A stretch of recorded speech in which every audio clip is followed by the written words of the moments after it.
going on, everybody? It's your buddy, it's your pal Spaz Phoenix, the YWC Reality Check. This is the state of wrestling, and that is Jake fucking DeMarco. What's going on, buddy?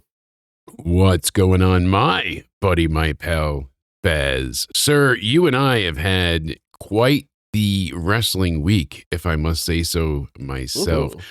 Last year at this time, Elimination Chamber was booked to be, and I know, it's the biggest show of the year. It's only, February. Chamber in the Dome. Yeah, it was in Toronto, and you were there in the Dome, and it was great. Here's the thing: that was one of the biggest shows they had last year, and this year it's barely a footnote in their in their road to WrestleMania. It's a foregone conclusion if I've seen one, and the Chamber for the last several years has offered hope and speculation and this thing called build. This year, the Chamber feels very flat, and I want to be excited. I want to be in the WrestleMania season, and they're working against us so hard, no? I love when we disagree. I think it's fantastic. I think this show was made for me. I'm not going to dive into this too much because we're going to dive deeper into the way I think this show is made for me when we do the preview. So I'm going to keep my thoughts kind of brief on this. As expected, but we got to keep teasing them for the future, sir. How long have we been saying they need to push Balor? How long have we said Balor needs to be taken seriously? I'm a Punk guy. I'm an AJ Lee guy. I love the fact that at this point, it feels like AJ Lee rubs people the wrong way more than Punk does. Right? Becky Lynch is fantastic, and some people are in denial. And so is therapy. Therapy's fantastic. Fantastic. I also like the people that we've got in the Chamber so far. Interesting addition this week of Javon Evans. And Javon Evans has bigger Kevin Nash size problems to deal with. But I think Javon was like an anti-addition just because they didn't want to put Gunther in there. So they kind of locked themselves into a corner in the Chamber. I'm sorry, there's a lot of the Chamber qualifiers. And this is where I guess I'm more into the matches that we're getting than the Chamber matches so far. But the Chamber matches are still intriguing to me. And they're giving us a lot of triple threat matches where anybody can win and nobody can afford to lose. Like when you had Jacob and Cody and Sammy in there, anybody could go in, nobody could afford to lose. Everybody was going to get hit hard by a loss, and two of them were going to lose. Yeah. The same in a very different way, and it molds how the Chamber is going to be creatively. The Chamber is different with Dominic Mysterio in it. The Chamber is really different with Gunther in it, and the Chamber becomes I don't want to say more lighthearted, but the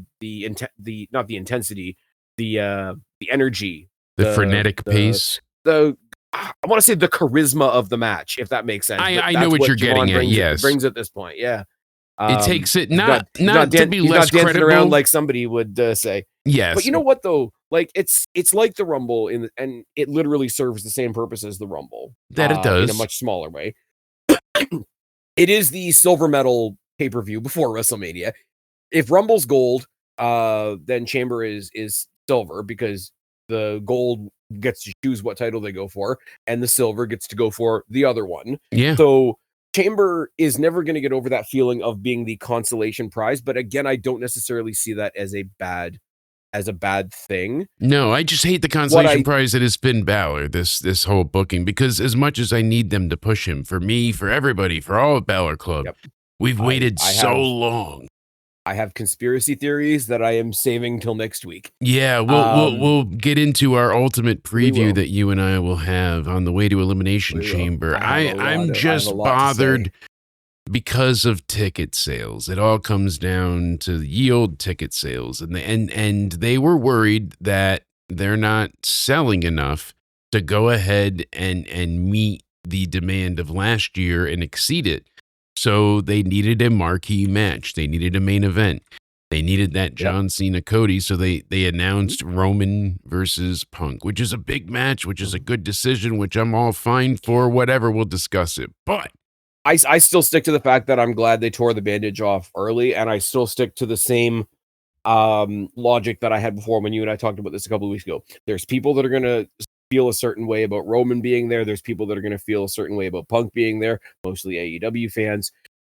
there's people that are going to feel a certain way about that match, and they're going to get all the gripes and grumbles out of their system because we ripped the Band-Aid back off in January. It would have been a lot worse, in my opinion, if they had dragged it out and then did it. Like, this is what it is. Perhaps. Get the fuck over it. Yeah, I'm not bothered that it's Roman. I'm bothered that they couldn't have waited till the infamous 29th of February that doesn't exist this year and go ahead and then announce it, because it just, now Balor is a foregone conclusion here. Well, the other thing is upsetting. too, and it's a much more minor criticism, but it is a criticism that I would throw at them if they did it. You can't sell Elimination. Okay, you can. Don't get me wrong. Elimination Chamber sells itself. It's like the Rumble in that way. But from a logical point of view, you can't sell me on an Elimination Chamber match if I don't know what they're fighting for. And they can't be finding out what they're fighting for that night. Yeah. So it is a balancing act, because they've thrown Chamber in there, because they have 2 titles on the men's side, 2 titles on the women's side, and they have to do this 2-part storytelling thing to get to WrestleMania. You can't really hold off too far anyway. I mean, even the one we don't know with Liv Morgan, we pretty much know. We pretty much know, but and I wish that they didn't have to, though. Like, why do they feel they need to pull the trigger?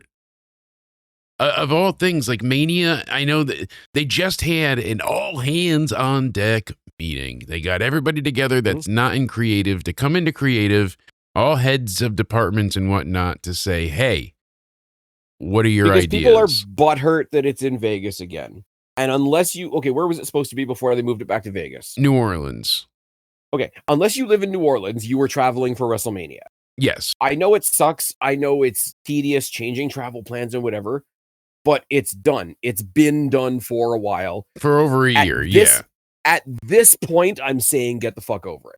Absolutely. My God, issue with them. Can you believe the price of WrestleMania? Can you believe the price of anything? Yes, I'm not traveling, obviously. I'm not going to Mania. I can't afford a Tic Tac package, never mind going to wrestling. I, on the other hand, though, would love to go, but here's the thing. All that, super pricey discussion aside, them repeating the market is a bad idea because you're ruining the market. What the people that went and spent an exorbitant amount of money that are local, that aren't traveling to be there, right? What is the drive for them to go again this year? That's kind of been an issue. It's like it's Mania Part 2. It's not. There's and the ones nothing. that thought they were getting, I'm not saying this to you, but I'm rolling my eyes at these people. Yes. The ones that thought they were getting WrestleMania got, I think they're getting a Money in the Bank instead. Yeah. Okay. Still fun, but they can, if they were going to travel to New Orleans, they can travel to Vegas. My worry is unless they're not letting anybody watch it at the bars. Yeah, exactly.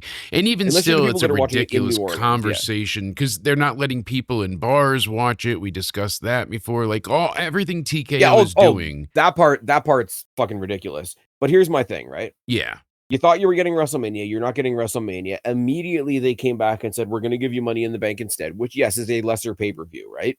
But we just talked about it a second ago. You, I know you've made it into a joke for a long time because I was there, whatever. What was the whole thing about me putting the Chamber in the Dome and going back to the Sky Dome in Toronto and all that sort of thing, right? Yeah. Because I was celebrating 23 years. Exactly. Your first show. I was celebrating 23 years since Toronto has had a sniff at WrestleMania. New Orleans has had 2 in the past, 10 years? Yeah, 30. My math might be a little bit off. Like 36. It'll come around again. Like no, not 36, 38, something 7, like that. 37, right? No, that was the pirate one. Whatever, they had one of them. But it was also 30. 34. It wasn't 30 was not the 30 Daniel was Bryan? down in Daniel Bryan. It was the Bourbon Street. Yeah. It was New Orleans. And then he had 34 was also the other one, I'm pretty sure. So okay, so 2 in the span of less than 10 years. I've been waiting 23. You'll excuse me if my heart doesn't break. Yes, disappointment is a thing. Yeah, the Mercedes-Benz Superdome.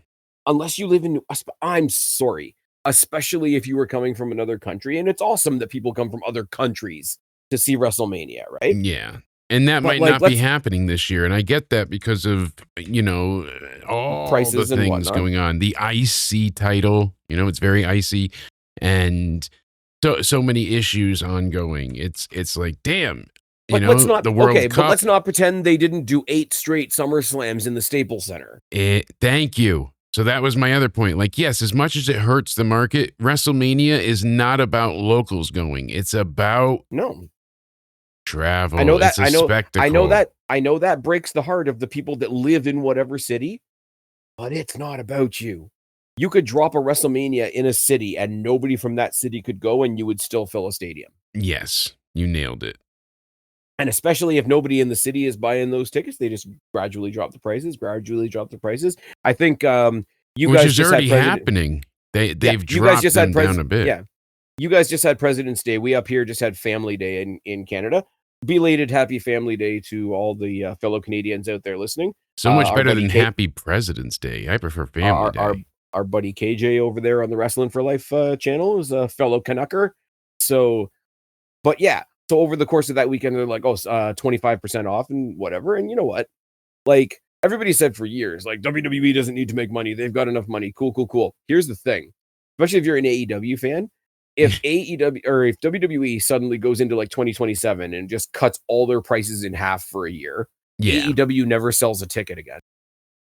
Yeah. Here's the thing. And I am going to be that guy that says, what about? Funny that people are mad about You're so right. WrestleMania. Sorry, I'm still stuck on your last point. Jesus, you're right. Isn't that pathetic? But they have the ability to do it, and they have the ability to do that because they've got like a bazillion years of success over the Little Mud Show. But here's the thing, and here's where I want to point out a little bit more hypocrisy. I'm not even onto my first topic yet. This is amazing. Everybody's rabid and riled about 2 straight years in Vegas. Oh my God, 2 straight years in Vegas. Oh my God, those spoiled people. Because they're selfish. They wanted it closer to them or in the only one I would have sold for was it being over the pond. Okay, please. Okay, you're touching on my point. Tell me how trying to set you up. We are not seeing the same sort of rabble rousing and blah blah blah for the 3rd All In at Wembley. I don't know, and that's exactly what I was going to bring up. You do know. Well, we do know logically, but yes, and that's what bothered me about this. Oh, I love our conversations, and you know what pisses me off too. You know what pisses me off too. They're doing a pay-per-view in Toronto, and they're gonna hold Edge's retirement over my head, and they're gonna get another ticket out of me, even though Tony Khan can fuck off. Yeah, he's gonna retire twice in the same city. Yes, but no, I get where you're coming from on Elimination Chamber to bring it back around a little bit. Yeah. I just happen to be on the other side of it because they maybe aren't doing as much as they should, but everything they're doing right now ticks my boxes. Yeah. And I can see that. And it's not like, oh, you're just easier to please. It's like, no, it's more on the level. No, it's just literally the specific people that I want to get respected and pushed after like however many years are actually getting respected and pushed. I've got theory. I've got all kinds of theories on the Finn Balor CM Punk thing that we're going to get into next week. Cheap plug. But that's not cheap. That's rich, and that is thick. Yeah, I can't it's going to be wait. In Chicago. Oh, I'm sorry. Like, yes, I would love WrestleMania to be in Toronto again. If you're not going to do WrestleMania in Toronto, I'll give you a baker's deal here. Give me a WrestleMania that I can watch from Chicago. Yes. Because they're never going to have Mania in Connecticut. There's no chance in hell. There's no. And it's one of those things where, like, here. Yeah.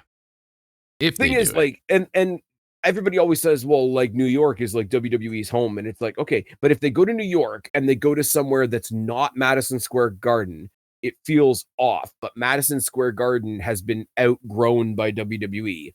So it's that paradox of like, what do you mean you're not doing it at Madison Square Garden? Then they put it in Madison Square Garden. Oh, Madison Square Garden's really fucking small. Okay, well, you can't win. So you can't win in New York anymore. I feel like Paul Heyman. I just can't win in New York. Anyways, I'm gonna talk about something that made me smile. This is a wrestling podcast, right? Yes. We're here to talk about the wrestling, right? We're here to talk about the wrestling, right? Yeah. Every now and then, wrestling or being a wrestling fan will get you to look at stuff you wouldn't normally look at. Yes. If I didn't watch wrestling and if I didn't know who Chris Jericho was, I would never have checked out Fozzy. Absolutely. If So yeah, if that I was ladder bridge, how it continues on. if Absolutely. I wasn't a WWE fan, I would never have been introduced to Jelly Roll and gone to listen to some Jelly Roll music. Right? Yeah. There's It a was lot of actually really artists good, by the and way. musicians and things like that. If I wasn't a WWE fan that knew who Chris Jericho was, I never would have watched the all of one New Japan match that I've seen that was Omega and Jericho before I really knew who Omega was. Yes. If I wasn't a WWE fan and a CM Punk fan, I would never watch a lick of MMA. If I wasn't a wrestling fan, I wouldn't say, "Oh, I'm going to go see that movie because Batista's in it," and all that kind of thing. If I wasn't a guy, I wouldn't love Gina Carano's ass, and the fact that her and Ronda Rousey have. Okay, you're ruining the surprise. What are we doing here? Oh no! I like things. I like that wrestling can introduce us to other things. That's a fair statement, right? I don't have the show notes. Yeah. I also. This will be a surprise to absolutely nobody. I do kind of also like watching the world burn. Yes. So if I say one sentence to you and say that I love every part of the sentence that I'm about to say, okay? Live on Netflix from the Intuit Dome, hosted by Jake Paul.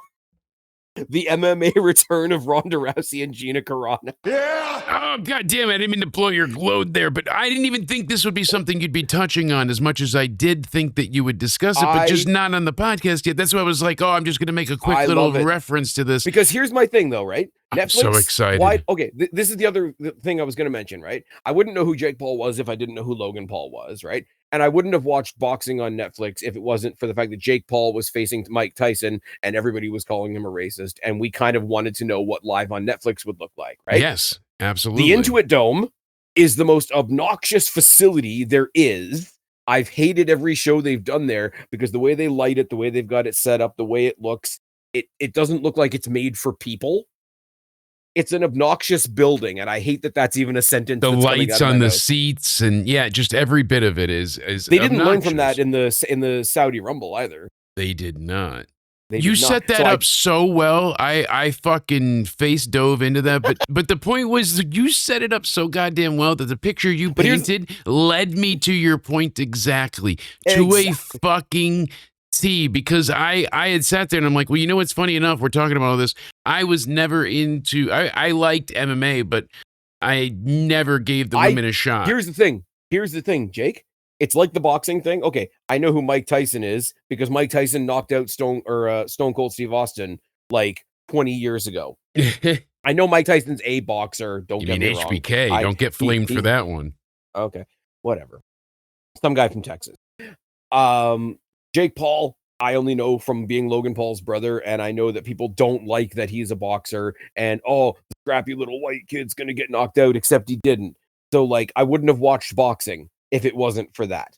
People hate Jake Paul. People hate Gina Carano. People hate Ronda Rousey. I could not give a lick of a fuck about MMA, but I'm watching the fuck out of this. I'm so glad you brought this up. Not in a million years did I think that this would be on the podcast. A separate issue, yes, but when you ever sent it to but me, not so much. Former WWE Women's Champion Ronda Rousey. Yes. And Gina Carano was going to be involved in WWE briefly at one point, and then everything that happened with, obviously the Mandalorian and whatnot. So cancel culture is a thing. And here's the thing. Like, let me see the thing. Like, the funny thing about Ronda Rousey is Ronda Rousey's done a lot of shit that I don't agree with, right?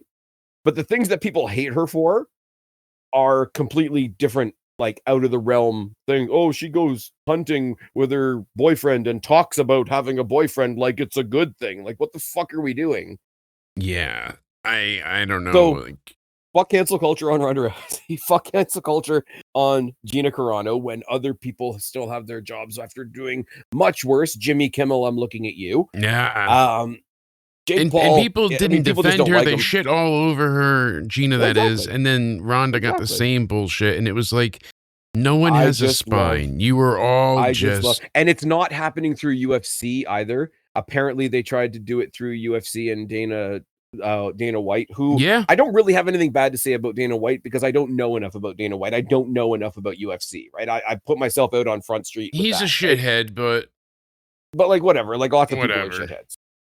I mean, he's on Not camera all of them. slapping his wife, and Okay, well, some of Yeah. us end up getting shot in the neck. It's fine. Don't worry about it. you know, But like the fact that Ronda's gone at him and it's like, oh yeah, by the way, we're gonna make this the biggest match in women's MMA history, and I'm pretty sure Netflix has a pretty big audience, and we're gonna beat whatever the UFC is doing on Max. And I'm like, all right, cool. So a little interpromotional competition. That's very much a WWE, AEW, TNA, WCW type of like the whole thing is pro wrestling, even though it's not. Like when Jake Paul came out for his boxing match with Mike Tyson, like his whole entrance was pro wrestling. yes. Like call it whatever you want, but it was. No, The fact you're that absolutely right. the fact that people laugh, people groan or whatever. Like for the spectacle of it, I want to see the Usos versus the Pauls at some point. Yeah. Oh, Or that would be great. There's a lot, Or and that's the thing. Or the Pauls versus the Lucha Brothers. The Pauls are just they're terrible people. They've done so many horrible things. Yeah. But like you said, they're already there. They're entertaining. It's not like you're not going to have them in the company suddenly because Here's the thing, Jake. We have this conversation all the time. You cannot translate, I think that guy's a bad person into, oh, I'm objectively looking at his talent and I don't think he's talented. You can come out and say you think he's a dick. That's valid. But don't disguise it as something else. If you're going to say it, say it. A lot of people do, though. That's the issue here. People just jump at it. People still pretend Logan Paul's not one of the greatest converts to pro wrestling that we've seen. And I'm sorry, people hate that I'm going to make the angle comparison, but it's there. Oh, it's so there. And the problem is, it's like, like when everyone got upset with the Sydney Sweeney jeans thing, like it was such a simple thing. God. Yes, because they picked a model for a jeans ad and it was a hot white chick for once. Oh, no. Go. How dare you? Like that was the thing of Gina Carano. She was really hot in 2009 and got everybody going. They were upset that Sydney Sweeney wasn't just another purple-haired woke sore ass. And I just said on Facebook a while ago. It's fine. Don't worry. That's a great one. I like recycling my own material. Hey, it made me chuckle the first time. It's just when I saw that they were having a match, I'm like, oh, okay, cool. Both of them are kind of stepping back in the ring again. And then it's like, because it's not UFC, it's Most Valuable Productions. Yeah, but it's still an MMA bout, which is awesome. I saw the logo that said MVP, and I'm like, okay, overlook it. It's not that MVP. Don't worry about it. It's fine. Yeah, we're good. But I'm like, oh, that's like I have a loose association with both of them. Ronda, I'm mixed on because she's gone hard at WWE for stuff that was stupid. Yeah. Her second run wasn't as good as the first. I think everybody kind of admits that now. No, Gina Carano is I have never seen Gina Carano in an MMA match because I don't watch MMA, but I've seen her in movies. I like her. I think she got fucked over, so I'm automatically behind her. She's got that Trey Miguel, Tessa Blanchard support from me. So Ronda getting back in there, Gina getting back in there. The fact that it's being apparently hosted by Jake Paul is hilarious. The fact that it's in the Intuit Dome, which is a building that I hate. The fact that it's on Netflix, so I don't even have to pay for it. Like, this couldn't be a more perfect announcement. It really couldn't have been. And for those of you guys out there, for those of you that listen to my solo pod, you guys know what I'm going to say. Say it with me. Say it loud. Say it proud. It pisses off all the right people. Yes, it really does, though, because I've seen nothing but anger from this. And I'm like, why is it bothering you? Two former legends coming back, and it's not in the UFC, so it's not like, and you don't have to watch it to begin. Hey, look at this. Not only did I ruin your full breakdown analogy. I'm going to say this one time. I'm not a football guy either. I got nothing against Bad Bunny per se.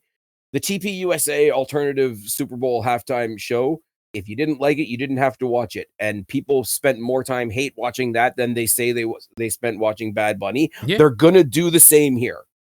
I didn't enjoy Bad Bunny's. I didn't find any of the songs to like click with me. I didn't watch it. I don't. It's not my kind of music. The dancing was good. The set design and all of it. It just wasn't. But here's the thing. Apparently, Lady Gaga was in it. I didn't watch it. They had an actual wedding too.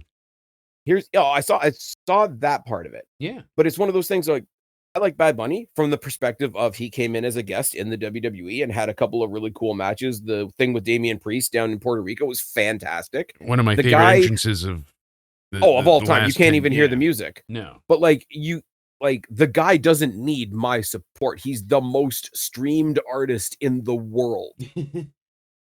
That's just it. I grew up on Kid Rock. I'm gonna tune in and see what Kid Rock's doing. I'm sorry. Yeah, and the chicks with beepers. But you know what it is? Okay, and I'm gonna be careful the way I say this because it's slightly a different issue. It's like when Dylan Mulvaney was the spokesperson for Bud Light and that whole bullshit went down. And everybody would come to me and they all tried to do the trap type of conversation where it's like, so do you drink Bud Light? I'm like, nope. And they're like, oh, you must be phobic or whatever. It's like, okay, if you ask me one more question, why don't I drink Bud Light? Because I don't fucking drink beer. Yeah, like, stop making it something it's not. And here's the thing. Why do you need to make this political? Why do you need to make this? I drink, okay, issue. it's pretty common knowledge on this channel. When I do drink, which isn't often, I drink Smirnoff. If Dylan Mulvaney started selling Smirnoff, it wouldn't stop me from drinking Smirnoff. If Bad Bunny came out and wrote a song of Smirnoff, it wouldn't stop me from drinking Smirnoff. It's the same thing here. Oh, you're going to watch the Super Bowl halftime show with Bad Bunny? No. Okay, now ask me one more question. Ask me, hey, Spaz, are you watching the Super Bowl? Yeah. Are you? Instead of the trap question, ask me the real question. Exactly. Did I tune in? Did I tune in because somebody said, hey, if you tune in here for free on YouTube, you're going to see Kid Rock, the guy that I grew up listening to? Yes, I did tune into that for 5 minutes, and then I went off and did some other shit. And both I shows didn't know the other artists that were involved. Were equally a bit of a shit show. You know, one had serious delays, like the Turning Point one had the sound, horrible sound. Oh, the sound was terrible. The sound was terrible. The venue they were in was terrible. Bad Bunny had no captioning, you know what I mean? So it wasn't alienating, but it was like a bit exclusionary. Same thing that happened on Raw. If I chose to listen to the Bad Bunny thing, it wouldn't bother me that they didn't have captioning. Like, it's not so much captioning. I'm saying like there was I've tuned in to listen to somebody that I know doesn't perform in English. It would be like the Stephanie Vacour thing from Monday Night Raw to tie it back to wrestling. That's how I ended the saying. And the saying is like same thing with Raw, and people were upset about that. She had to apologize because of the Chilean wrestling comment that she made. And I can understand it. I don't think it's as egregious as some things that people have had to apologize for. I can see her looking at what she said and saying, okay, that's not quite what I meant. I hope that's the case, though, because it feels very forced and heavy-handed. She mentioned how there wasn't really a wrestling, scene there until after left. See, there's where I don't mind the correction, because if you read the translation, it says the literal translation was like, oh, wrestling doesn't exist there. And she went back and said, okay, it's no, she said it doesn't. Until I left. I grew up in a place where wrestling didn't exist. Well, it does exist. It just doesn't have a very thriving following. I can see wanting to go back and clarify that. That's not a correction that I'm going to get all up in arms about. I just hope that's what it was, because it seemed like people were coming for her head, being like, how dare you but even if you use intelligence for 1 second, Spaz, you could really surmise like, oh, you see what she meant. She meant to say, like, she's not saying there's no wrestling. She's saying, like, it wasn't this big, as you said, thriving. It wasn't this, Yeah. But see, here's the thing. Like, she still got the same point out. Like, it wasn't a very fertile place for her to learn. And wanting to pull back to that from a definite statement of it doesn't exist here, I can understand that. There's a lot of other things that people have had to pull back on over the past, ever. I guess it rubbed me the wrong way because of the context, because they were literally in a moment where it was only for her and Liv. Like, it wasn't for the fans because they didn't put captioning over it. They didn't go over what she said afterwards. They didn't have anyone translate. They just had Liv cry. But you know what it is, though? There's people, and I don't think this is a bad thing. Like, you wouldn't have had these types of promos, in the bad old days of Vince and whatever. You would have had somebody come out and try and struggle with their English and whatnot. Now you've got people like Stephanie, you've got people like Asuka and Kyrie and Io and others, Io Sky, and even Rey Mysterio, especially now that he's, doing more of the AAA stuff. Like, come out there, say stuff in the way that you're like, especially I don't want to say Asuka's the best example, but she kind of is. Like, you don't really have to know what she's saying to get the vibe of what she's saying. Like, you don't have to know that the exact words she used was, I'm going to come kill you. You can tell how animated she is. Exactly. Sorry, you're helping me find my words faster than I am. The passion pours into the mic through the verbiage. Maybe we don't know what she's saying, but the tone is present. Exactly. And here's the thing. That wouldn't have happened necessarily under Vince. I think it's really cool that we get a lot more of that now. Now, that being said, there's going to be somebody online, and I don't even think this is necessarily a bad thing. Like, hey, we saw the promo for what it was, but I've taken the time to put it through like Rosetta Stone or whatever. Anybody who wants to hear what she actually said, I put it up on my vlog as an English translation. No DQ typically is really good with stuff like that. So it's a totally separate thing within the wrestling media conversation space to be like, you know what, we're going to let them go out and talk however they're comfortable. If you want to know what they actually said, somebody will put it out there. And I think both of those things are equally cool. They are. I think there's part of the audience that's just going to see Asuka lose her shit. And there's going to be a smaller portion that's going to say, it was really cool watching her lose her shit in the way that she would naturally. But I am kind of curious what she actually, what I am kind of curious what she actually said, and somebody will have it there for you. I think both of those things are fantastic. I like how, like you said, somebody will have it there for you. The translations were there immediately afterwards. So WWE kind of gets lucky and lazy, double L there, because they get to rely on the audience to kind of clean up the bullshit that they leave at times. The fans connect the dots and fix the plot holes and translate the promos and whatever else needs to be done. Well, it's like the you can't necessarily do it live, but the video packages in AAA are pretty cool because they've got subtitles, right? But and I like how they have the live translation as well. Yes, that's very live translation from Rey Mysterio on commentary, and also providing the translation in real time is fantastic. I think the combination of Corey Graves, JBL, and Rey Mysterio is working fantastically. But when they're in a pre-produced segment or a pre-produced video package, say it with me, say it loud, say it proud. WWE is really good at video packages, and you'll have somebody that speaks English and you'll have somebody that speaks Spanish, and the subtitles alternate. So you'll have Spanish subtitles when somebody's speaking English, and you'll have English subtitles when somebody's speaking Spanish. Yeah. So it's like WWE's version of AAA is becoming the most like super inclusive thing. Yeah. I don't know if you can tell this, man. I really like AAA. I've enjoyed it as well, though. It's grown on me the more that's happened. Jake, who's attacking the clowns? Oh, don't you dare bring them bastards back up. But no, who's taking on who? Who's attacking the clowns?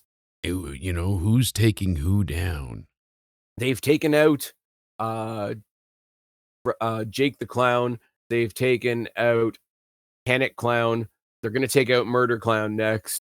Meanwhile, the actual tag team champions of Pagano and Psycho Clown are now going to take on the Viking Raiders, which is a really cool thing. So I'm pretty sure we're going to get some Spanish versus English promos there, because I could be very, very wrong. I don't think the Viking Raiders are pulling out their Rosetta Stone to learn Spanish by next week.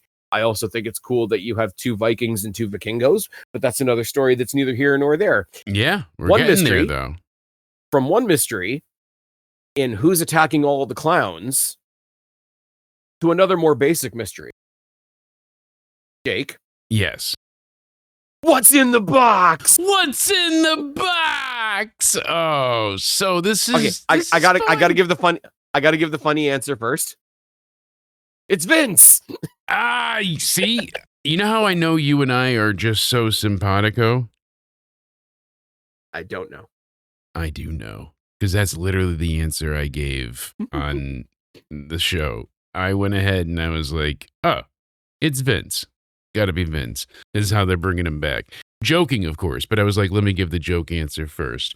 Goddamn, you and I cut from the same cloth. And I like it when we don't agree as well, which I'm really looking forward to the Elimination Chamber preview, people. You and I are going to have at it there.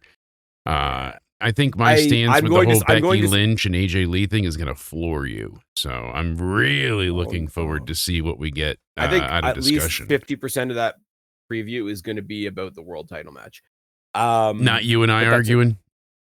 You know, maybe you and I arguing about the world title match. Yes. But Okay, so obviously the Vince thing is a joke. Yes, we know it's a joke, but is it? I have 2 ideas. Is it really? I have 2 ideas. Do hit me. Because a lot of people are saying it's Jericho. Yes. Right? And that's the big guess, because every mystery thing has been Jericho until it's Jericho or until it's not Jericho, right? Until it's not, yeah. And so they bring the crate out. Yeah. I don't think Jericho shows up at Elimination Chamber, but I think the crate comes out onto the stage. They open it up. It's a Vegas slot machine, and you get either Pierce or Magnus there to pull the lever down, and the wheels come around Y2J, and then the countdown to WrestleMania starts at the bottom. Yes. Because it has to be, here's the thing. It has to be a count. If it's Jericho, it has to be a countdown to something. The initial Jericho countdown was the countdown to the millennium. You're not counting down to 2026. Yeah, it just doesn't work that way. Here's a better idea, and I can't say that this is my idea entirely, but I like it. Okay. What's in the box, and they're gonna have to change the size of the box for this. Okay. But I'm sure that's not really a big problem. Oh boy. What's in the box is an extra pod, because there's a 7th participant in one of the chambers. Ooh, all right. You know what, you creative bastard? I'll give you points for that. At least I've not had that answer float, by myself before. That is an incredible idea. So you're not just adding an extra person, essentially. You're adding a whole nother pod. Like, that's really inventive. Yeah, like it would be a pod on it would be a pod on the stage. Like, it would be more like the cages of the shark cage, games, right? Yeah. But like the rounded out pods that are on each corner of the I'm actual feeling chamber. Have another one sitting on the. It wouldn't, like, aesthetically, it won't work perfectly. No, but that would be interesting, because likely that's not it, and that's a fun guess to have. But some people are thinking that it's going to be the Mystery Man, the one in the man in the mask, man in the mask, and it's gonna somehow tie in together. I'm not buying that, right? That doesn't feel like See, here's the thing, though, because that doesn't float for me. The box was addressed to Adam Pearce, and Adam Pearce looked frustrated to see it. He sent it away, right? Well, no, it just said delivered to WWE. Do not open until 2/28. Okay. 26. But on Raw, that means dropping it off to Adam Pearce. Yes, and he's sending it to all this. No one sent it to Stone. But he looked frustrated. He looked like he didn't want to see it, right? Now, he's got a problem with the vision. So if it was the man in the mask, wouldn't he say, "Oh, bring it right over here"? Maybe he doesn't know. You know what I mean? Like, the enemy of my enemy. I didn't say it was a good idea. Yeah, but I think that's more of a silly thought than anything. I don't think that would be what it is, but that's what people were discussing online. Thing is, here it can't currently be Jericho. That's a problem, because he's had his contract frozen. This is why I'm saying. This is why I'm saying, can it be a countdown for him showing up at WrestleMania? That's why I'm touching back on that. So you don't do, okay, if you don't do a name or anything like that, you just the countdown, do a timer. Yes. You haven't done an Andrade. No. You haven't broken any contract law, because you haven't mentioned anybody's name. You've just done a clock. Yes. And what you do in the background is you make up a separate story for who it could be if it's not Chris Jericho, in case anybody says, "Oh, what are you doing? What are you doing?" It's like, okay, here, check out this creative we've done. Please don't leak it. Don't be a dickhead. Yeah. I think it's a genius idea. The problem is that I don't see WWE, TKO, however you want to list it, doing it, because they wouldn't have full control over the outcome. Essentially, there's they don't have Jericho 100% locked down, even if he's 99% and everything, until they're not going to put effort in until they actually have him, I feel like. And bust open the crate and do the bonus pod thing that I'm talking about, and have the person in the bonus pod be Royce Keys. See, now that would be fun. At least you're doing something with it. Fightful and a few others, they said they've been tight-lipped about Jericho, but what happened was there was a point in 2025, especially with all the cruise stuff that he did and things like that. Like he's still doing the cruise stuff now, but that's going to end before the 28th. He'll be done on like the 26th with all the Fozzy stuff. And there's But his not contract, a whole lot of AEW participation in the cruise either. no, and his contract, yeah, not at all. And his contract was frozen. So when they did that, and you notice Tony does this to any talent that's WWE bound out of the company. Oh yeah, the shackles come out. Yep, every time. I just thought of something that, I mean, you're not going to like it, but I think it's hilarious. I might.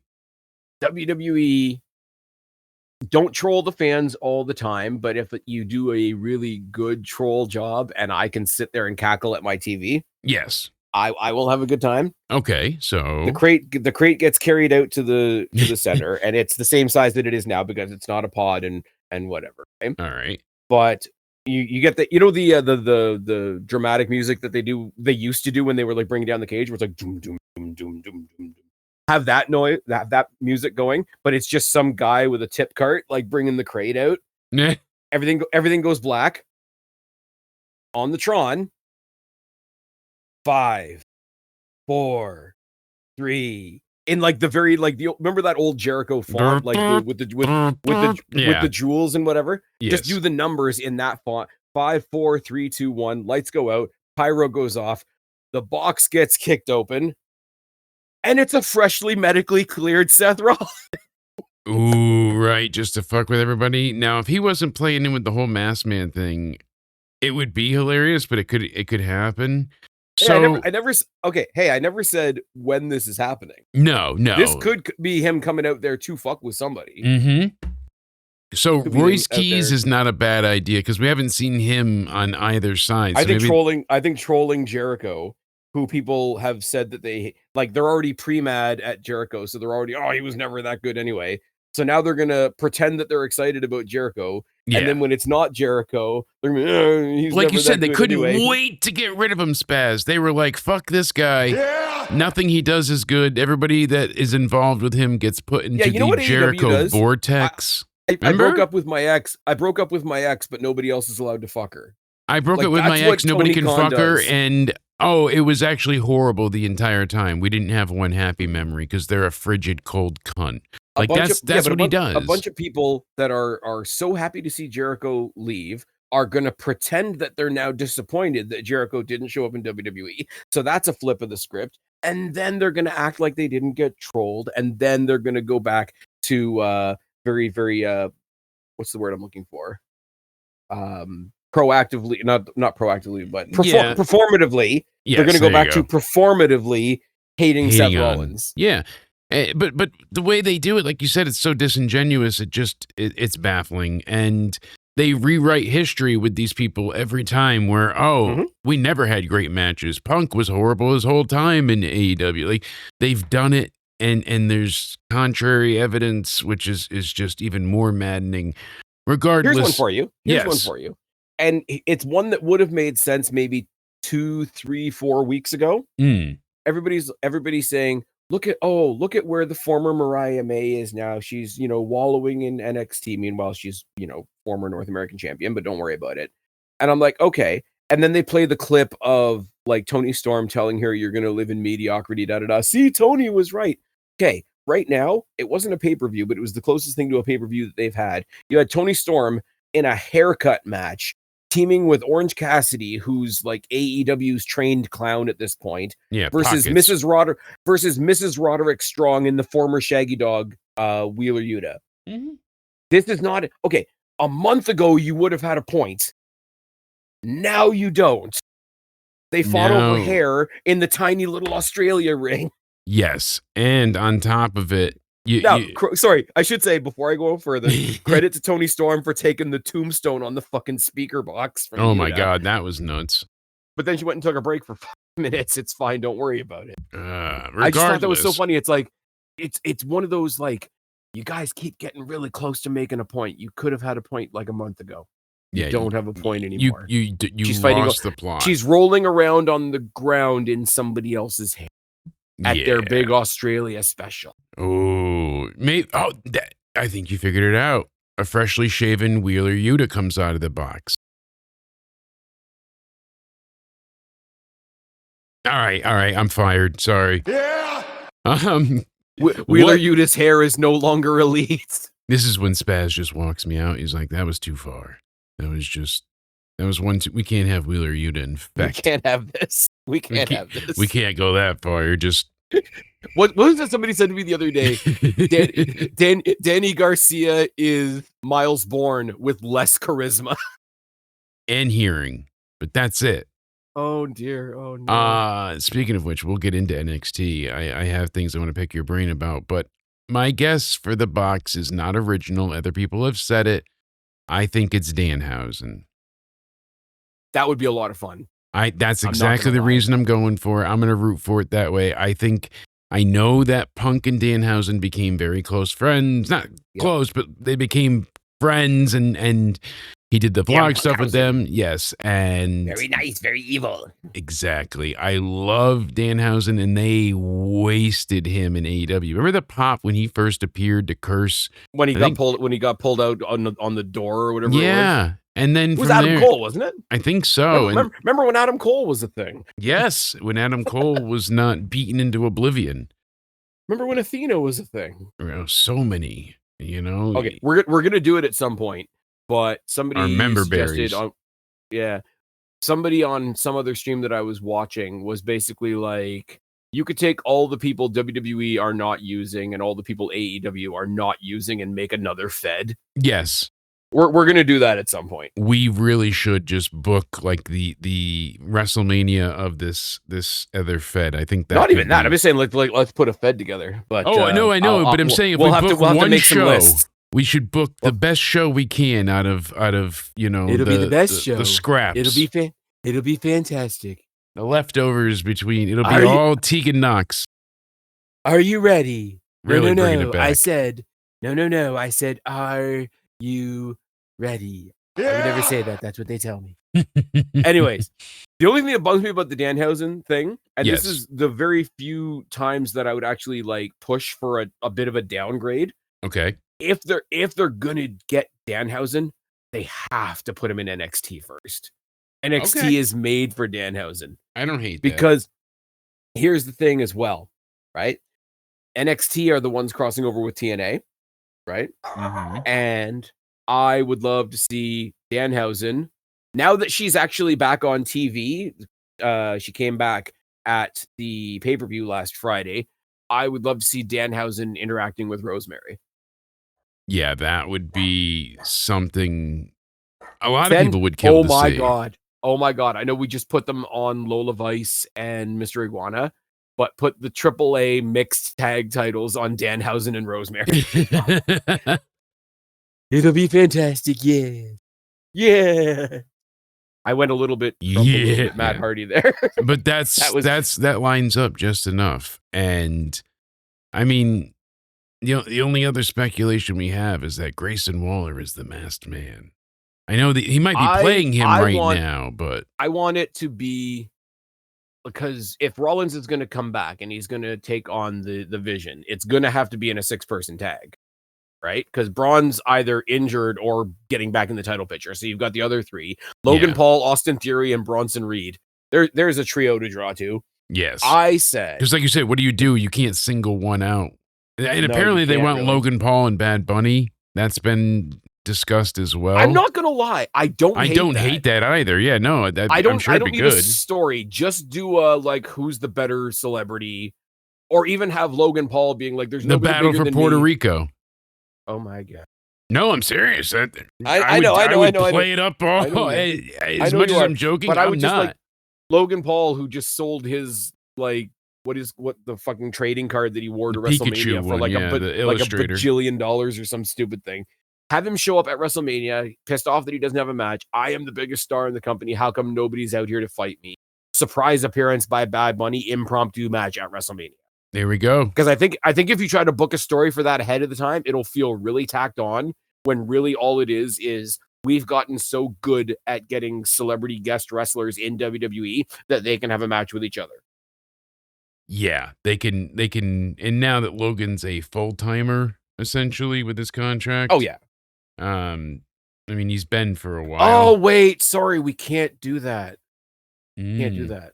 No. because America's terrible, and Bad Bunny swore he would never perform in front of American fans again. Oh, wait until the Super Bowl money came, and the Super Bowl of pro wrestling is WrestleMania. So it works, Jake. But that's a You're a global genius. audience, see? So we Oh fixed my this. God. We fixed it. We All got right. it all set.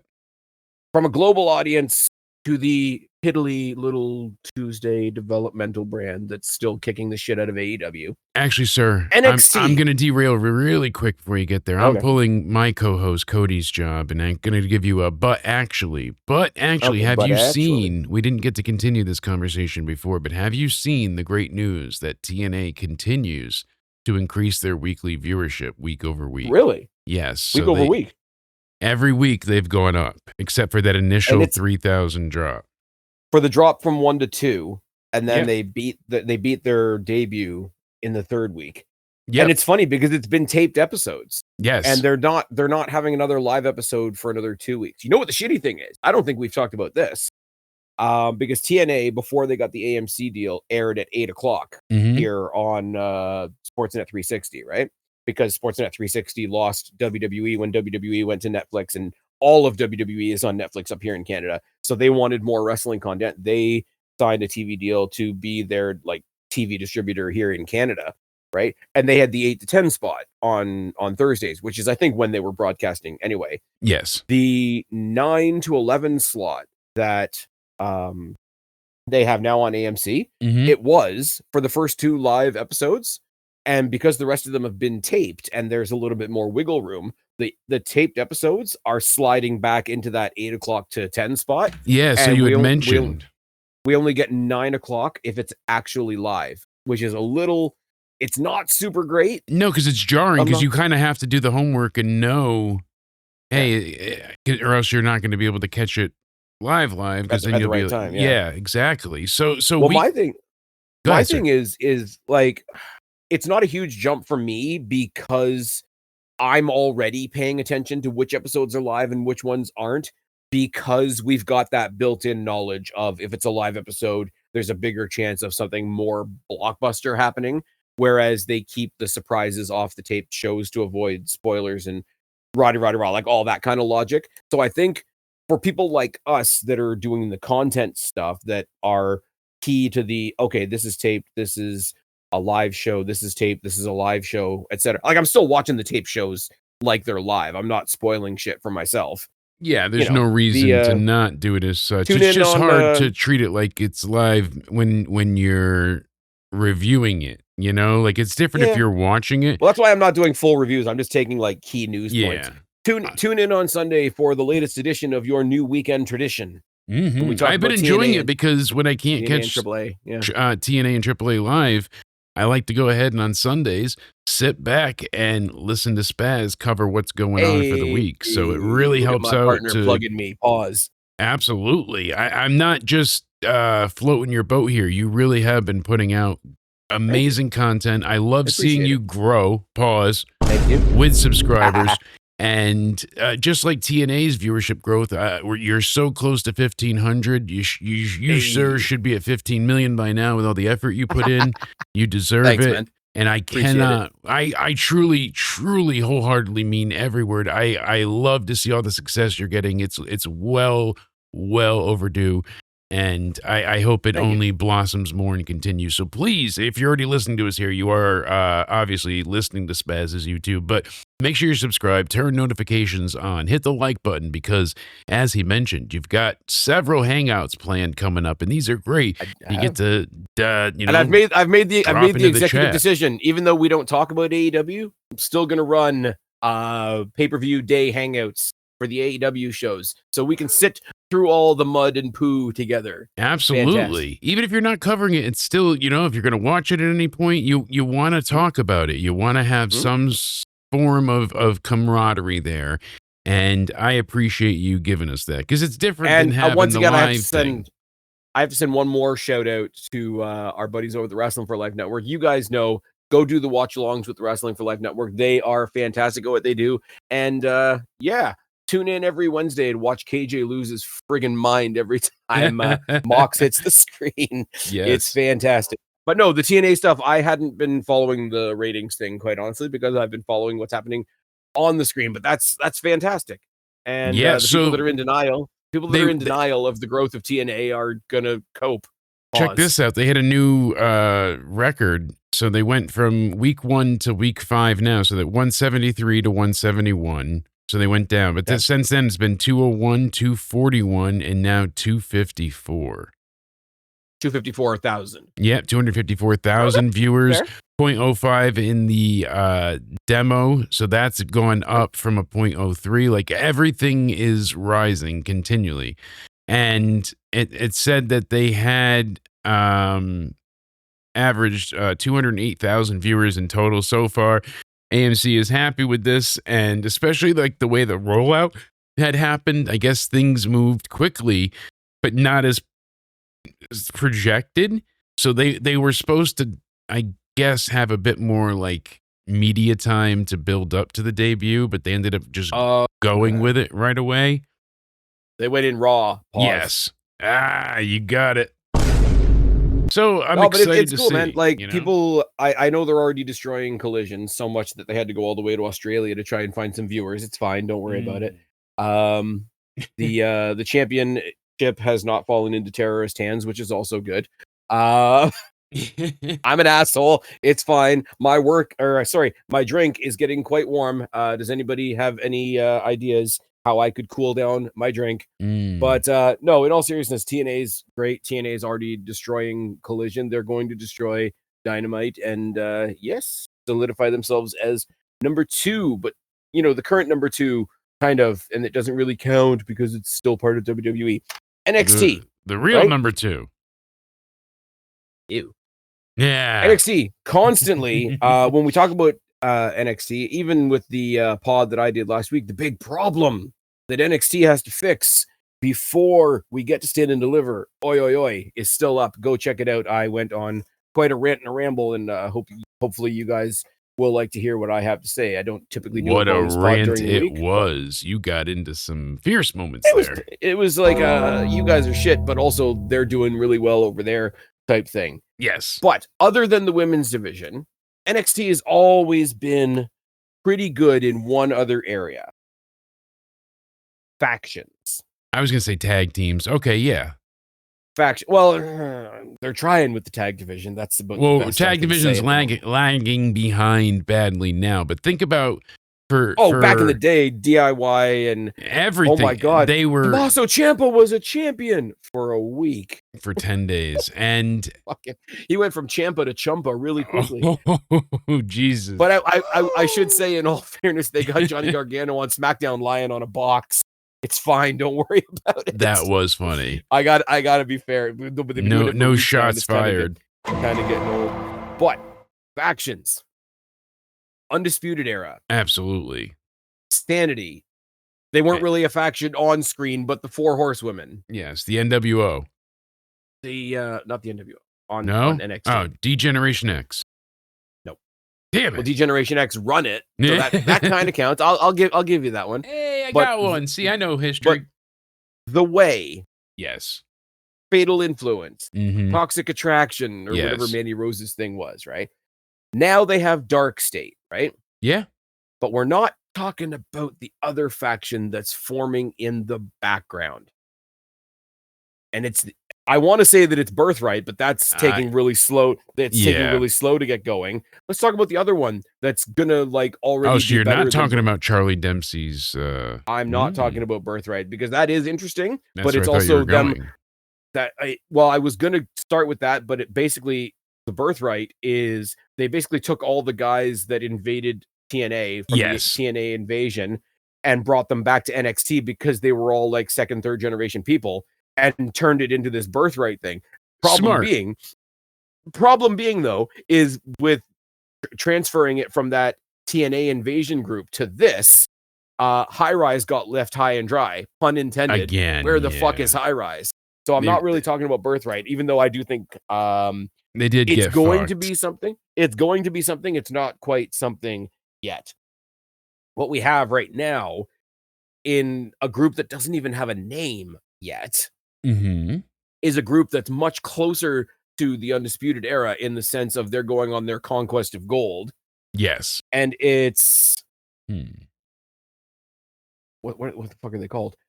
All 3 members of Vanity Project, plus With Ethan Page, plus Ricky Saints. Mm-hmm. So it's awesome. It's awesome how Saints and Ethan are playing off of each other, because I thought they were going to lean a little bit harder into the, hey, here's some guys that were on the Mud Show, and now they're doing much better. I thought they were going to hate each other more, and I love the way that I love that they're kind of bouncing off each other. They're bouncing off each other. They're bouncing off of, they both don't like Miles Bourne. And Miles Bourne just kind of decided to be an idiot and cost himself the title match that he just got. Yeah. But it's like, I didn't like that he went through with the Pillmanization anyway. I think it's going to be a case of you had your match and then you lost it and you're a fucking idiot. And it's going to make him snap your rage got the best of you. Okay, if that's the case, I'll give it to him. Shout out to our friends over at the Wrestling for Life Network. They were having a debate live as it was happening. Some people thought it was a heel turn. Some people thought it wasn't. And I just went in the chat in big capital letters. I'm like, nobody's going to boo a deaf guy. He wouldn't know anyways. Yes, that's the penny drop of the joke. But I think Ricky Saints and Ethan Page being like mutual dickheads, sort of let's just both fuck with the same people, because what's it going to be? Sooner or later, you're going to get Saints and Page versus Joe Hendry, say his name and he appears, and Ethan Page, and Miles Bourne, rather. Yeah. You're going to get that tag match at some point. Because Hendry, I think it's a lot. Is great. We know that. Yes, he is. And I love that they showed a different side of him, too. They showed the anger, him attacking in the parking lot. Like, he's not just smiling all the time. He's not the penultimate babyface. Here's the problem, though. You know. Here's the problem, though. And I like Joe Hendry, but he's got a little bit... Okay, before New Day had their actual heel turn, which was fantastic. Whenever they tried to be serious, it's like, it's the New Day. And Joe Hendry has a little bit of that. Like, that's why I liked a bit of the more serious side. So hopefully they can make the edge. I'm leaving the door open for him to convince me some more, but right now I don't quite buy serious Joe Hendry. Okay, and see that's a problem because and it's not to say that his good guy, like upbeat, like I don't want to say flamboyant, but like super positive character isn't good, because it is. But you can't swing the other way in a week. Yeah, that's the risk you run with this. No, certainly. Yeah. You're not wrong at all. But here's the thing. I think all these dickheads coming around, and like you've got was it Jackson Drake, who's the Evolve champion, Swipe Right, who just became the contenders to the NXT titles, so they're going up against Dark State. So they've been very impressive overall. Like, they're fantastic to watch in the ring. This has nothing to do with the ability of anyone. Jackson Drake and I'm saying his name right? Yes. Jackson Drake versus Joe Hendry, champion versus champion, last week was fantastic. Yeah. These guys. I wasn't expecting it to be as good as it was. I said it about TJP a couple of weeks ago when he randomly popped back up on AAA, and as he was kind of being a dickhead as well. And I basically said he's work rate Miz. You've got a trio now of work rate Miz's, right? And here's the thing: they've slowly, like Ricky Saints is sort of like the last person to this party, right? Like, yeah, because the three of them are just basic, like empty clones. I will say that. I mean, they are, and I think that there's an obnoxiousness to that works. Yes, and sort of like they mustered around Ethan Page, who's also a dickhead. Let's follow this dickhead, and we'll all go be dickheads. And now look, Ricky Saints, former NXT champion, Ethan Page, former NXT champion, and they're dicks, and we're dicks. Let's follow them, and we'll all be dicks together, and we'll have a sword fight. Yeah. But what I like even better, is the idea that Ethan Page is just like, fuck, these kids are following me around. They'll come in handy sooner or later, right? And then like he doesn't give a fuck about them, but they keep trying to get his like bad guy approval almost. Yes. So like I say, Drake is already a champion. The Swipe Right guys are going to try and fail to beat Dark State, because that's going to be heel versus heel, and it's going to be weird. And I like the idea more that Saints and Ethan are kind of on the same level. And it's like, oh, you got some dickheads that are willing to do anything to help you out. You mind if I borrow them for a night? Meanwhile, here's the Vanity Project underneath that are like, oh, we're chilling with the main event. We're chilling with the world champions of NXT. You know, we're going to be just like them. Meanwhile, both Saints and Ethan Page are like, these dickheads will do anything for us, won't they? Exactly. And They're through just cannon fodder. through that constant back and forth, in the meantime, before the guys underneath realize that they're just being cannon fodder, in the meantime, you get an act of 5 dickheads that are going to run NXT. That are all trying to out dickhead the other dickhead. They're but because they're trying, and here's where you get around the, Dark State are also heels thing. Dark State's a heel group. They've got 4 people. So when they go to defend their tag team titles, they've got 2 extra people on the outside. Guess what? Swipe Right has 3. Yeah. Because if you're not going to use them as cannon fodder, then Ethan Page and Ricky Saints can use them as ego boosters. Yes, pun intended. Because what are you going to do past that if you don't have yourself prepared? No, but because if they're not going to use them and abuse them and dispose of them, the other way you can go with that is, look, not only are we champions, the people that follow us are also champions. Yeah. I love this group, and it works so well. And you know what it is because it was mostly the 3 of them following Ethan around. And then separately, you had Ethan and Ricky that were like just ganging up and picking on Miles Bourne. Yeah. So when Ethan and these 3 were hanging out in the back and Ricky Saints joined the conversation, it didn't feel like he was a new addition. That makes sense? So I'll piggyback on what you just excellently put forth, because basically what they gave you is what you and I need. A men's division? That as well, but they gave us development over time. A little bit of that dot action. So each week we'd see these dipshits. If you're not watching Evolve, that's fine. Why? We were exposed to them. They're having funny skits with Ethan. They're doing things on their own. They're kicking ass in the ring. They're doing, 6-man tag. They're doing singles stuff. They had that great match with Henry. Like all these things were exposed to them, and they're built up properly. Part of the issue I said on the main roster is like, oh, they're building stars, but nobody for the stars to face. In the Attitude Era, like, we always go back to that being the greatest, but really, everybody on the roster, it didn't matter who faced who. There was something ready. I could take the Big Boss Man and go against Al Snow, and it's gonna work. God damn it! Even if it's ridiculous. Do is eat a dog. They're eating the dogs. They're eating the cats. At least I'm not stealing, anybody's father from a funeral. But I really miss. That was when Big Show had hair. Yes, long hair. I saw a replay. I saw a replay of that. Like, oh my god, I can't believe WWE ever did this. Like one of those kind of lists. And I looked at the clip and I'm like, holy fuck, he's smaller and he has hair. He's got hair, lots of hair when he ever debuted. Oh my god, and he was really skinny then too. We are getting old. We are old, sadly. To break this off for a second, somebody else announced this today on some like little dirt sheet news thing or whatever, and I hadn't thought of it. I was really happy to see Javon Evans qualify for the Elimination Chamber. You wonder what's funny about that? Yeah. Javon Evans is younger than the Elimination Chamber. Exactly. I knew you were going to say that. I've heard that stat already. We're at the point now where the Chamber's older than him. He couldn't drink, but the Chamber can. And it's like, oh boy. They put the boy in the Chamber now that the Chamber's no longer in the dome. Yeah, but you can still tell us that the Chamber's making him a man. A man. Oh, no, but don't put young people behind bars and say you're about to make a man out of them, Jake. We talked about this. Sorry.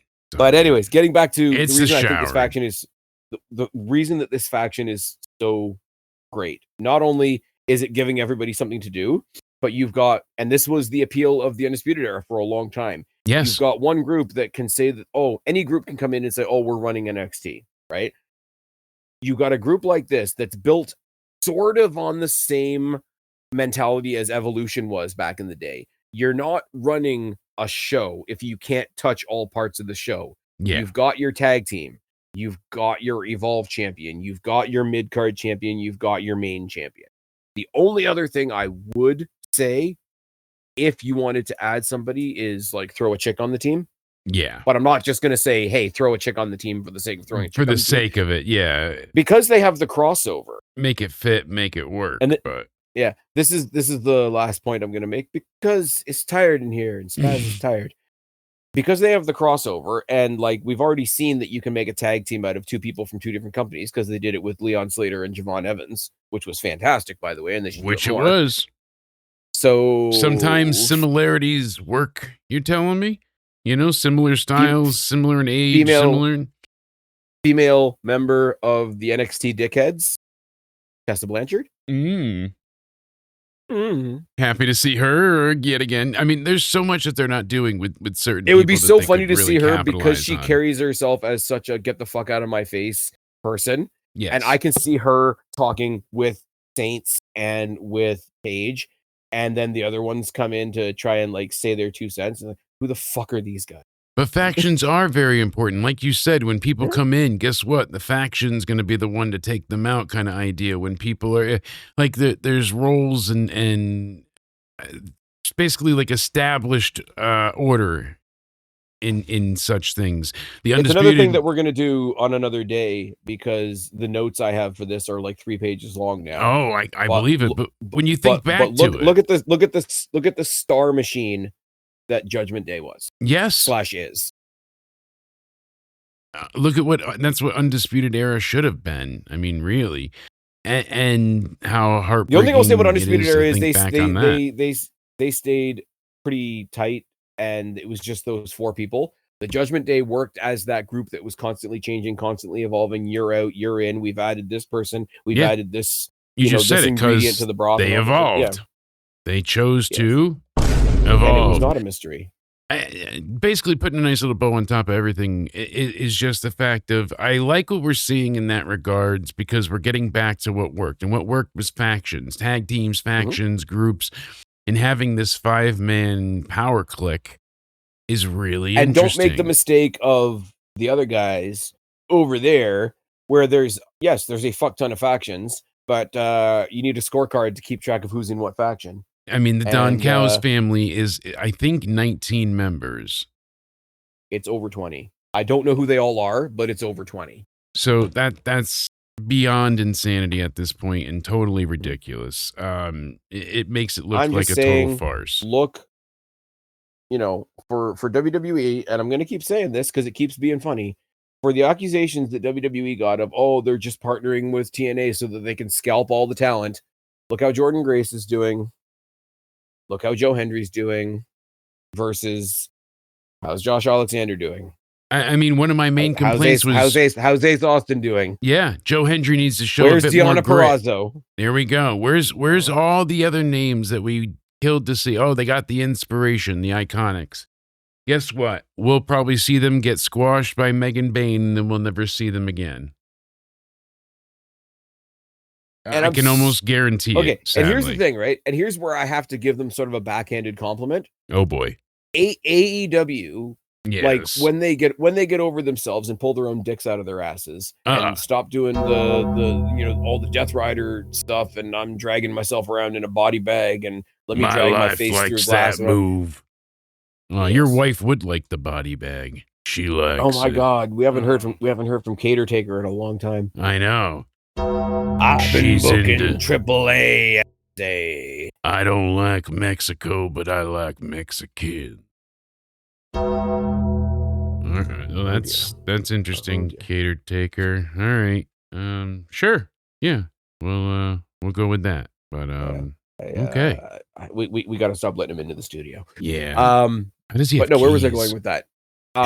Anyways, as much as I hate to admit it, when you get all the bullshit out of the way, some of the talent that they have on that roster, AEW, strip the entertainment value away because that's what they do. Yes. They are a wrestling company. Yeah. Right? They are a wrestling, we have shit stories, we have shit characters. We're going to keep the people that know what the Bucks taste like in the main event. Oh, the Bucks. It's going to be wrestling heavy, right? Yes. In the nicest way possible, what is their interest in the Iconics? Because they're I like the Iconics. No, I totally understand your point. People are going to think that's a huge insult, but it's not meant to be. They fit so well in TNA, NXT, the sports entertainment sphere. Yeah.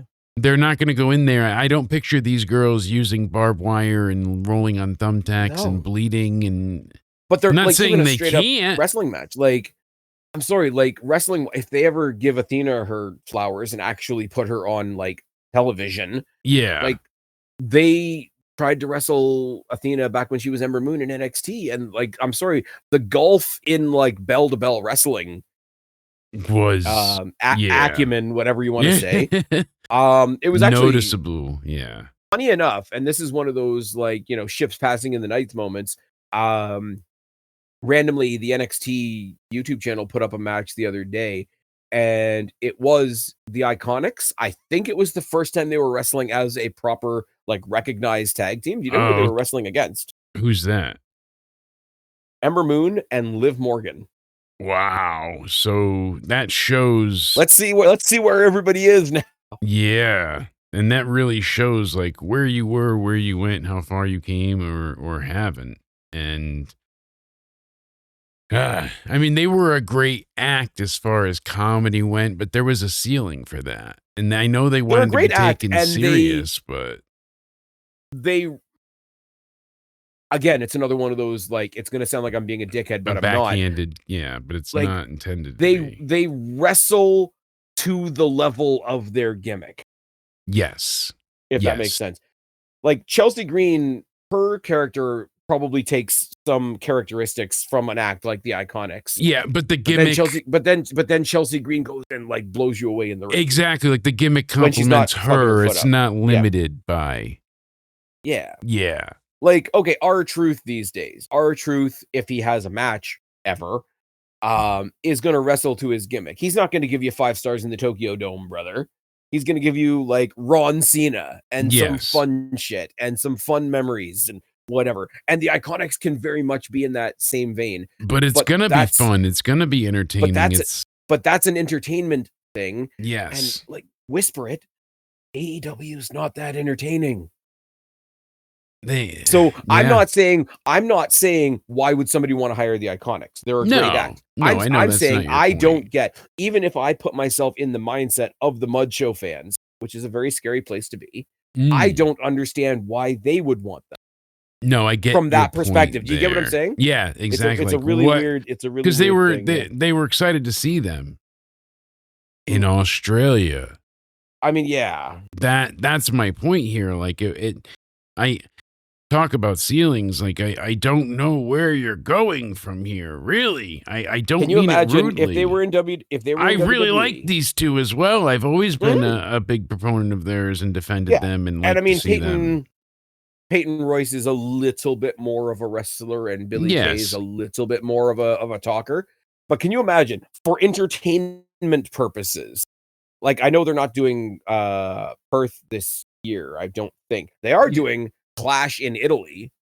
Funny enough, WWE, yeah. But can you imagine if they were doing Perth again this year? Just a fun exhibition handicap match: the Iconics versus Rhea Ripley. Yeah. Imagine. It would be a lot of fun. Exactly. There's just so many. Your sound, but there we go. There's just there's so many. In the toilet. I had to fix my leg, but there's so many things that just. You and Chelsea Green. Exactly, both in the boots. We manage, and these two hysterical. By the way, that even when she can't walk, they still know they need to have her on TV because she's value. If that doesn't prove absolutely everything that we've tried to say about her forever, then I don't know what will. She's doing the Britt Baker. Yes. She's doing the Britt Baker of I'm injured, but I'm still going to be on TV. See, back then in the beginning, when they were a brand new shiny thing, and TK was still jingling the keys at you, they knew what entertainment was. She came out and did a really shitty babyface promo on a boat. It's fine. Don't worry about it. Actually, now the boat has no AEW fence on it. What's the difference with the boat? Ooh. Cody. Difference with the boat? That's how they knew how to be entertaining. I swear, Cody was the most, I don't want to say try hard in a bad way, but in the sense of like he gave it his all. He put everything into that company. There was never a production meeting. Well, I guess there was never, but there was never a meeting that he didn't attend or a moment that he wasn't involved in. The only thing I will say about Cody, right? There's elements like I've come I'm not around on saying Cody he's to a certain perfect degree. either, but I've come around on Cody to a certain degree. Not as much as I've come around on Kenny Omega, which was another conversation we've had quite a few times. But when Cody was in AEW, he was very much part of that WWE, we're coming to get ya. He was crushing thrones and golden shovels, and yeah, I shouldn't do that because I'm going to wreck myself. You're gonna kill your voice. But yeah, I don't know. I don't even know how we got on that. I don't know what AEW style stuff AEW thinks they're going to get out of the Iconics. I really hope they don't fall on their faces. I really want good things for these ladies. It's like Tommaso Ciampa becoming Tommaso Ciampa. It's fine. Don't worry about it. We're gonna debut the Psycho Killer, and then we're gonna kill him. Yep.